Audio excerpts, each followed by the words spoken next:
Gue lagi belajar untuk mentingin progres dibanding hasil. Karena proses akan selalu berjalan.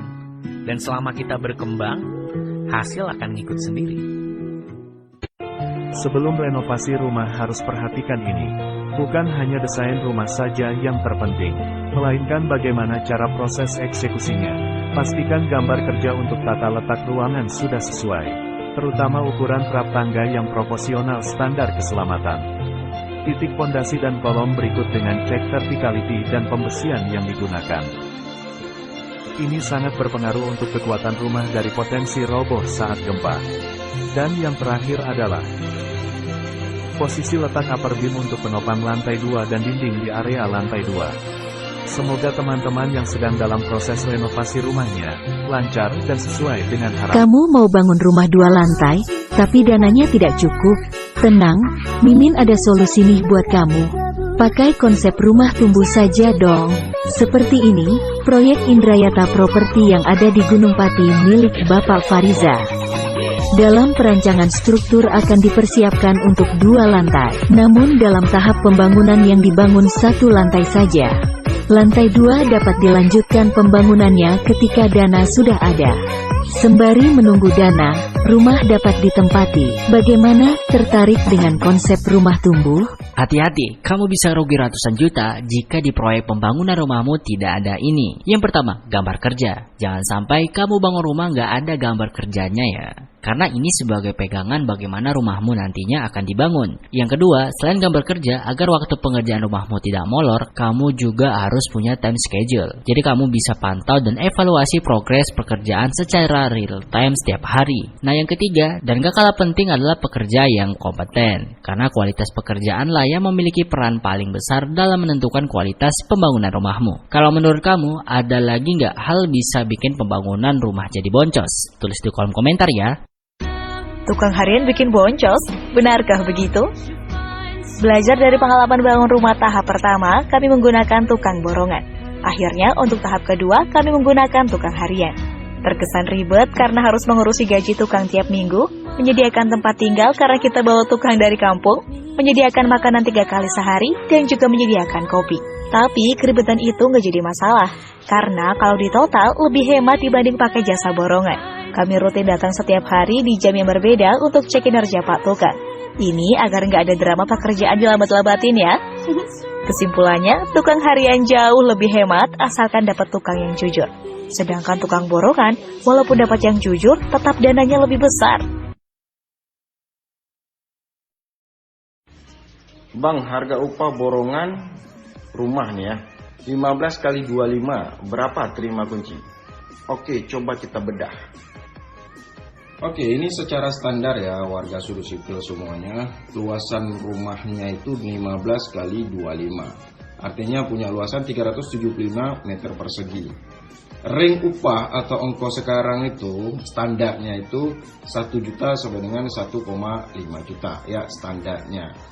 Ya, nah itu upah dalam meter persegi ya. Langsung coba kita kalikan. Kita ngambil aja ringnya 1,2 juta. Berarti 375 meter persegi kali 1.200.000 sama dengan adalah 450 juta ongkosnya per meter persegi. Nah, mahal nggak tuh bos? Yondala itu kan harga standar. Ya, wong harga bangunannya bisa sampai 1,5 M hingga 2 M itu. Makanya untuk lebih detail, proporsional, presisi, tetap dia harus yang namanya hitung RAB. Ya, itu semua cuma taksiran. Salam sudut sipil. Om tukangnya ini baru proses pembongkaran dak ini guys. Jadi rumah ini rencananya mau direnovasi ya ini ya, karena sudah 20 tahun berdiri dan mau diganti model sepertinya. Dan ini ada pembongkaran dak. Dan tahukah sobat semua yang terjadi? Nah, inilah dak zaman dulu ya. Ini besi anyamannya ini campur belahan bambu nih guys. Nah, mari kita perhatikan ya ini ya. Ini belahan bambu nyata nih guys. Jadi orang zaman dulu bikin dak beton pakai belahan bambu awet ya guys ya. Tips sebagai pengawas proyek? Pengawas proyek bangunan ya. Pengawas proyek bangunan itu ada pengawas teknik sipil, ada arsitektur. Nah, kita bahas yang teknik sipil. Pengetahuan dasar yang harus dimiliki oleh pengawas teknik sipil, itu yang pertama dia bisa baca gambar. Jadi baca gambar itu balok, misalnya ukurannya berapa. Dia tahu, jadi bikin castingnya itu berapa. Dia bisa ukur, oh ini benar nih ukurannya. Nah terus sudah gitu dia bisa baca tulangannya yang ada di situ berapa, ya kan? Terus sudah gitu nanti ini dicor dengan beton dengan spesifikasi apa, karakteristiknya berapa. Jadi seperti itu ilmu dasarnya itu harus bisa itu. Jadi terus posisi-posisinya di mana. Jadi jarak dari satu kolom ke kolom lainnya itu berapa. Ilmu dasarnya itu, jadi bisa membaca gambar dan mengaplikasikan di lapangan itu seperti apa. Jadi si inspektor ini begitu lihat gambar, dia harus punya bayangan, oh nanti di lapangannya gini.